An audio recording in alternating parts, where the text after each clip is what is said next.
नमस्कार, news capital express में आपका स्वागत है। मैं फारूक कुरैशी। शुरुआत करते हैं इस वक्त की कुछ अहम और बड़ी खबरों के साथ। सीएम शिवराज सिंह ने कहा, प्रधानमंत्री के फैसले का मध्य प्रदेश सरकार स्वागत करती है। चिकित्सा शिक्षा मंत्री विश्वास सारंग का स्वास्थ्य सेवाओं को लेकर बयान। दमोह उपचुनाव में मिली करारी हार के बाद भाजपा अब डैमेज कंट्रोल में जुट गई है। दमोह उपचुनाव के नतीजे के बाद कांग्रेस ने आने वाले विधानसभा को लेकर अपनी तैयारियां शुरू कर दी है। राजधानी भोपाल की शराब दुकान का वीडियो हुआ वायरल। मध्य प्रदेश में जगहों के नाम बदलने की कायावाद एक बार फिर शुरू हो गई है। खबरें अब विस्तार से।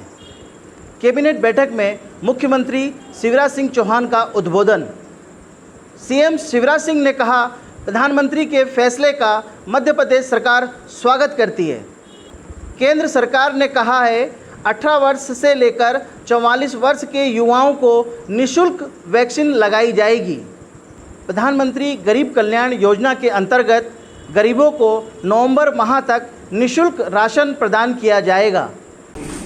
ये वैक्सीनेशन का संपूर्ण काम भारत सरकार करेगी और 18 से 44 साल के बीच नौजवानों को निःशुल्क वैक्सीन केंद्र सरकार की तरफ से ही लगाई उनके इस ऐतिहासिक फैसले के लिए। और मैं ऐतिहासिक इसलिए कह रहा हूँ, इसमें केवल पैसे का सवाल नहीं था। सवाल ये था कि हर एक राज्य अपने अपने हिसाब से वैक्सीन की जुगाड़ करता है। चिकित्सा शिक्षा मंत्री विश्वास सारंग का स्वास्थ्य सेवाओं को लेकर बयान। चिकित्सा शिक्षा मंत्री विश्वास सारंग ने कहा, प्रदेश में स्वास्थ्य सेवाएं पहले से सुचारू रूप से चल रही हैं और आगे भी सुचारू रूप से ही चलती रहेंगी। और इस वक्त हम कोविड की तीसरी लहर से बचाव की तैयारी कर रहे हैं।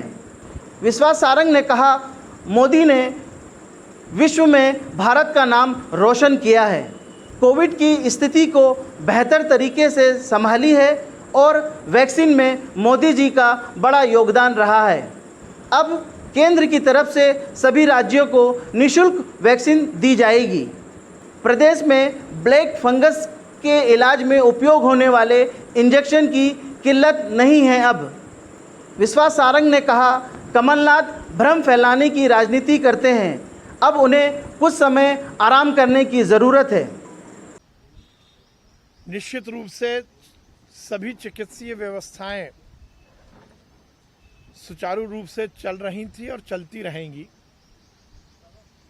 हमने कोरोना के भीषण काल में भी ये सुनिश्चित किया कि हम मध्य प्रदेश की जनता को उचित और समयबद्ध इलाज उपलब्ध करा सकें। दमोह उपचुनाव में मिली करारी हार के बाद भाजपा अब डैमेज कंट्रोल में जुट गई है। भिंड जिले के अविनीश शर्मा गुड्डू भैया की बीजेपी में घर वापसी हुई है। अवनीश शर्मा को बीजेपी प्रदेश अध्यक्ष विष्णुदत्त शर्मा जी ने प्रदेश कार्यालय में बीजेपी की सदस्यता दिलाई। परिवार की जिस तरीके से याद आती है, उसी तरीके से मुझे अपने परिवार में सम्मिलित होने के लिए एक एक मिनट और एक एक क्षण का इंतजार था। आज यह सौभाग्य आदरणीय मुख्यमंत्री शिवराज सिंह जी, आदरणीय सुहासी भाई साहब, यतानंद जी भाई साहब के निर्देश में हमारे बड़े भाई बीडी भाई साहब के आशीर्वाद से मुझे प्राप्त हुआ। दमोह उपचुनाव के नतीजे के बाद कांग्रेस ने आने वाले विधानसभा को लेकर अपनी तैयारियां शुरू कर दी है। कांग्रेस ने आने वाले विधानसभा चुनाव की तैयारी को लेकर अपने संगठन को मजबूत करने की तैयारियां पुरजोर से शुरू कर दी है। प्रदेश के 45 जिलों के नए प्रभारी बनाए गए हैं, जिसको लेकर पूर्व मंत्री सज्जन सिंह वर्मा ने कहा, बूथ स्तर से लेकर मंडल स्तर तक पुनः गठन किए जाएंगे। कमलनाथ जी एक दो दिन में भोपाल आने वाले हैं। उस महंगाई चरम सीमा पे मध्य प्रदेश पूरे भारत में है उसकी रणनीति हम लोग बनाएंगे।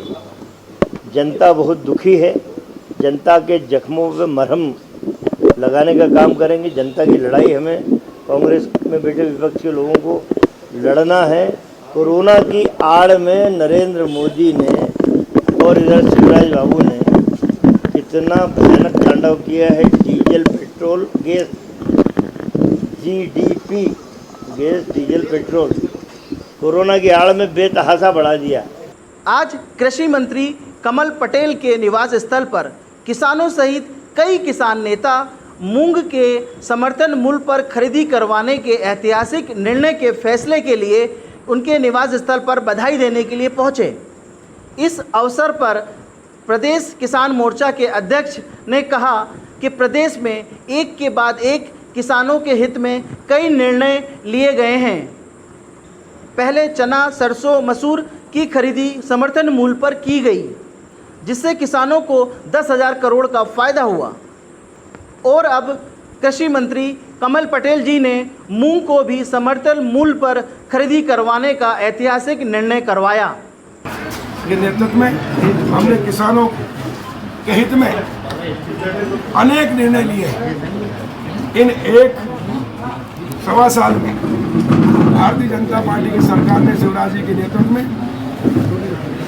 किसानों की आय दोगुना करने में प्रधानमंत्री जी का जो संकल्प उसको पूरा किया है। प्रधानमंत्री जी ने 2022 तक का संकल्प लिया, लेकिन मुझे बताते हुए संतोष और गर्व है कि शिवराज जी के नेतृत्व में मध्य प्रदेश में हमने 2021 में ही पूरा कर दिया। राजधानी भोपाल की शराब दुकान का वीडियो हुआ वायरल। शराब की दुकानों पर चली पुलिस की लाठियां। जब शासन का ही आदेश है शराब की दुकान खुलवाने का, तो क्यों चल रही हैं लाठियां? क्यों दुकानों और दुकानदारों पर चल रही हैं पुलिस की लाठियां?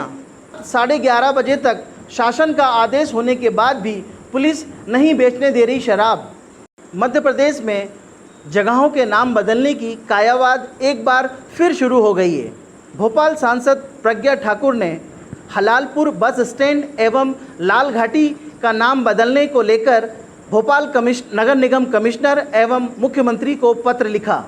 प्रज्ञा ठाकुर ने पत्र के माध्यम से हलालपुर बस स्टैंड का नाम हनुमानपुर और लाल घाटी का नाम गुफा मंदिर के प्रथम महंत के नाम पर रखने की मांग की है। साथ ही हलालपुर डैम का नाम भी बदलकर प्रज्ञा ठाकुर ने पत्र के माध्यम से मांग की है कि हलालपुर बस स्टैंड का नाम बदलकर हनुमानपुर रखा जाए और लाल घाटी का नाम गुफा मंदिर के प्रथम महंत के नाम पर रखा जाए। साथ ही हलाली डैम का नाम बदलने के लिए भी प्रस्तावित लेटर उन्होंने आगे बढ़ाया है।